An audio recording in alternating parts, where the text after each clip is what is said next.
Before I start the video, the setting of the game here was Friday. Now, I played this after I finished training, so I played my rapid games. And because I already recorded my classical game analysis, I decided to not record my rapid games. Little did I know that I would suddenly play my immortal game. So, with that, please enjoy this video. And also, I got two brilliant moves. Today, I will be showing you the immortal game that I played yesterday. Now, I didn't record yesterday because I did not expect to play this game. So, this game will show you how you can punish your opponent's mistakes. In the beginning, I'll get two brilliant moves in this game. E4 is played, and we get D6, the perk defense. Now, this looks like normal. It's normal at first, but you will see soon that my opponent is going to play a dubious opening. So I simply go for knight to c3, e6 is played, and I play f4. Knight to e7 is played, and I go for knight to 3, and here we get knight to g6. After knight to g6, I simply go for d4. And if you look carefully, these bishops cannot develop because of e6 to d6. And the only piece that they developed is their knight. And it's not doing anything. Yeah, sure, it's threatening the pawn, but I just go for d4. Here my opponent plays bishop to e7, preparing to castle in the future, and I just go for bishop to d3, signaling that I'm gonna attack here. If you castle. If you castle, it's not gonna look so good after I play f4 and f5. So here we get c6. Now the idea of c6 is to play b5, maybe play d5, and try to expand on the queen side, play in that side of the board. And here I just go short castles. And because I push my f pawn, this rook is developed. And here, as you can see, I have 4 pieces developed to my opponent's 2. So I'm just up in development. And here my opponent plays another pawn move, a5. If you count carefully, my opponent plays 1, 2, 3. Alright, no, that's not the third pawn move. 3, 4 pawn moves in the first 7 moves of the game, which isn't bad. And additionally, he spent 2 moves with the knight. So here I simply go for f5, just breaking through in the position and making your knight move for a second time. Now here, my opponent doesn't retreat the knight, so he takes first and then retreats the knight. And there's actually a second option here, knight to h4, but after knight to h4, I will simply takes and then just give him this check. And I have an advantage. Here you go bishop to e7, I simply go for f6. There you go for queen to e7, I'm going for knight to e4. And g3 is a threat in the future. So that my opponent goes for knight to f8, and they can't castle yet. They have to go for knight fb7 first. So I go for queen to e1. And the idea of this is, firstly, it pins the bishop to the king. So I'm immediately threatening things like bishop to g5 in the future. Maybe knight to g5, f6. There's a lot of things being threatened here. Additionally, I can go for knight to g5, bishop c4, putting enormous pressure on f7 pawn. So I just have an advantage here. So my opponent goes for knight to d7. So in the future, if I ever get this and for some reason their opponent doesn't castle and I go for f6, now they have 2 defenders here. And also it just develops a knight, prepares to castle. But the only problem with this move is that it blocks the bishop. So because of my space advantage, they're gonna have a hard time developing their pieces. So after that, I simply go for bishop to g5.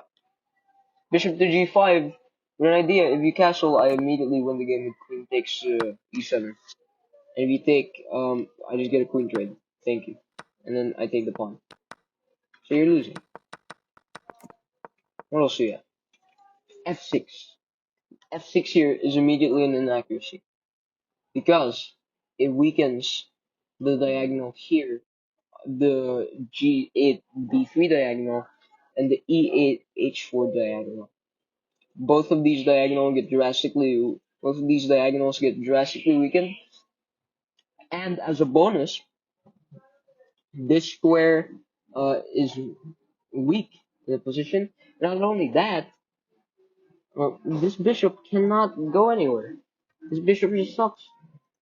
So I go for bishop to d2. Uh, I could go to f4, but I decided to go for bishop to d2. Maybe in the future to defend this knight if ever there's some pins here.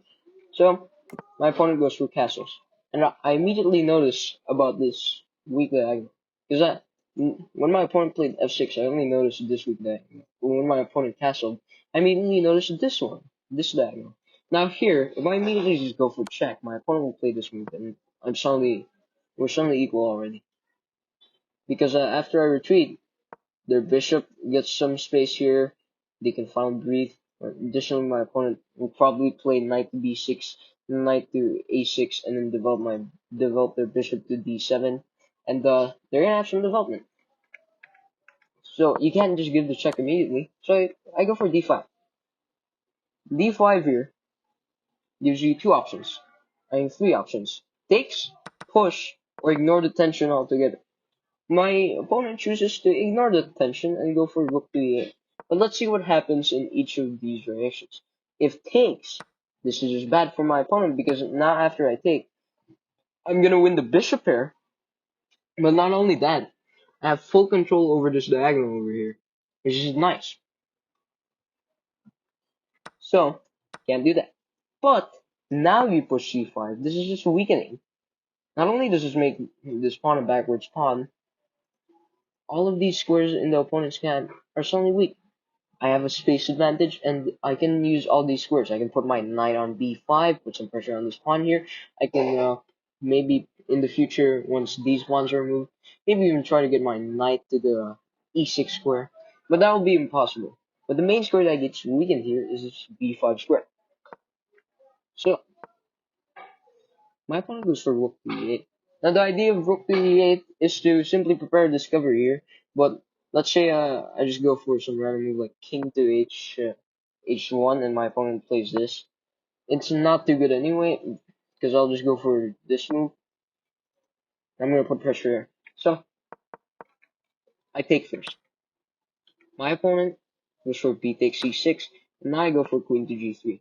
Now, also with this move, there's a hidden bonus. I'm going to the d4 square, clearing up this pawn here, and to go to the e6. So, anyway, I go for queen to g3. My opponent goes for knight to e5. And here I evaluated this trade carefully. Let's look at my options. Let's look at my opponent's options after taking this knight. This is the worst variation because after bishop to h6, because you took with f pawn after you go here. I mean, it looks like you have the space advantage with these three pawns, right? You have three pawns in the center. That's so nice, even one pass pawn. But the problem is, suddenly after f6, my bishop gets opened. Additionally, I'm threatening a fork. I'm threatening the pawn. This is just completely losing. So you resign if you take with the f pawn. Now if you take with the e pawn, which is playing the game, now what happens is you weaken this diagonal by a lot because now there's no d pawn to block this check supported by the c6 pawn. So I immediately, wait no, I don't immediately exploit it. I go bishop to a6 first. After my opponent goes for bishop to f8, now I go for bishop to c4 check. And suddenly it's not looking so good for my opponent here because after king to h8, it looks like they're threatening this check and about to pick up my bishop, and this bishop too, so I play bishop to e3. Looks complicated.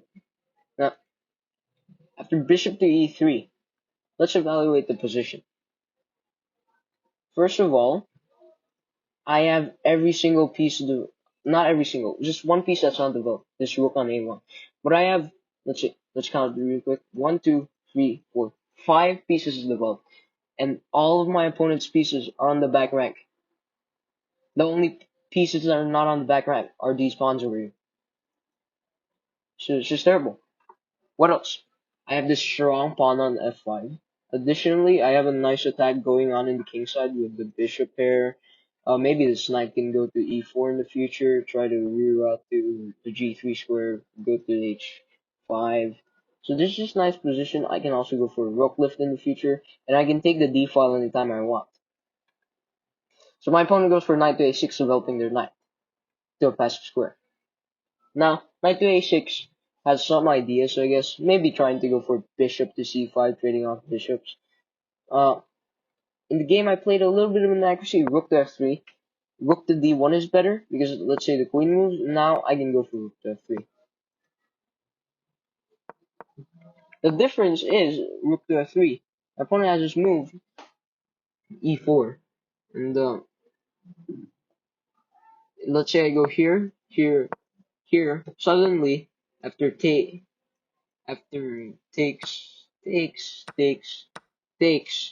wait, no, that's the wrong variation. No, you take the check here first, and then take, uh, suddenly my attack is gone, and I just have a queen for 2 rooks. And it's just a boring game to play. So that's where my opponent should have played after rook to f3. Instead, my opponent goes for. Let me just explain the ideas of rook to f3 before I explain why bishop to d6 is blunder. So the ideas of rook to f3 include queen to h4, rook to h3, and a battery on the h file. Additionally, uh, setting up a battery on the f file, maybe. So here, my opponent plays bishop to d6. But while playing this move, I had a secret idea in mind. For bishop to d6, I play a brilliant move here. So you can pause the video here and think what I played in this position. That's right. I sacrificed the queen! Queen to g6. What a nice sacrifice here. So, you can't take. Because then I go for rook to h3 check. And this bishop here is create this bishop and this rook are checkmating because of this bishop here on c4. What else? Let's say you play a random move and just ignore this queen sacrifice. Well, now I'll go for queen takes h7, and after you take, I still go for rook to h3 checkmate. And now the pawn holds this square, the g6 square, and also the bishop still holds that square. And this is just a nice checkmate.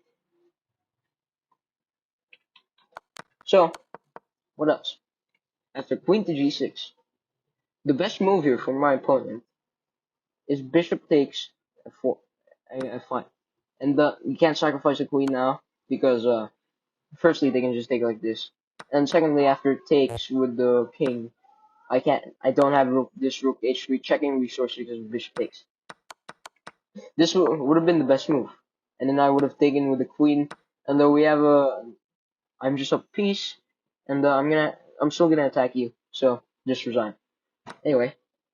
So that my opponent plays bishop to e6. Now, the idea of bishop to e6 is simple.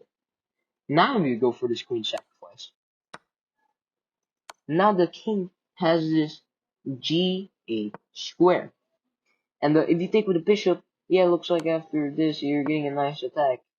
No, you just escape. And additionally, after it takes, they can just take with the rook. And they'll win this pawn. They're just completely winning in this position. You lose, you resign. So, instead of that, I go for rook to h3. Rook to h3 with an idea of you take a checkmate immediately. So you can't do that. Here, my opponent plays a blunder of h6.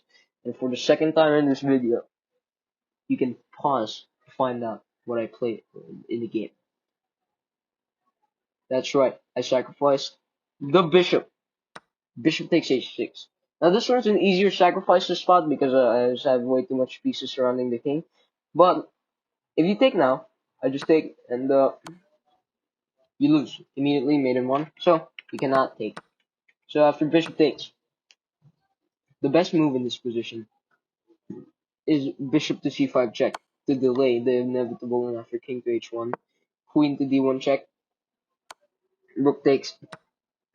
If you cannot delay the inevitable, bishop takes h7 double check, or queen takes g7 checkmate.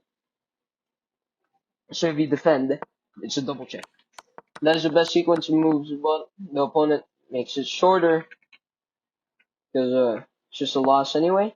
Plays rook to a7, and here I just go for double check. After king to g8, I checkmate my opponent. This was a rapid game, by the way, in case you didn't know.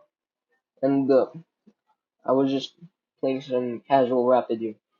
I didn't record you because I recorded another video, but it's a nice game. I think the most instructional move here probably is f5 immediately, breaking through, forcing their pieces to be passive, and then I just built an advantage here. After takes, they also made this inaccuracy, because I can just take, bishop to a bishop to h6, and then uh, rook to f3. Now, admittedly, rook ad1 is better because let's say the queen moves. Now we have this rook active, and we just have all pieces active in the game. It's a nice game, but I went for the quick rook to f3 first, and my opponent did not notice my threat. Queen to g6. It was a nice game. This will be a game added to my immortal games. But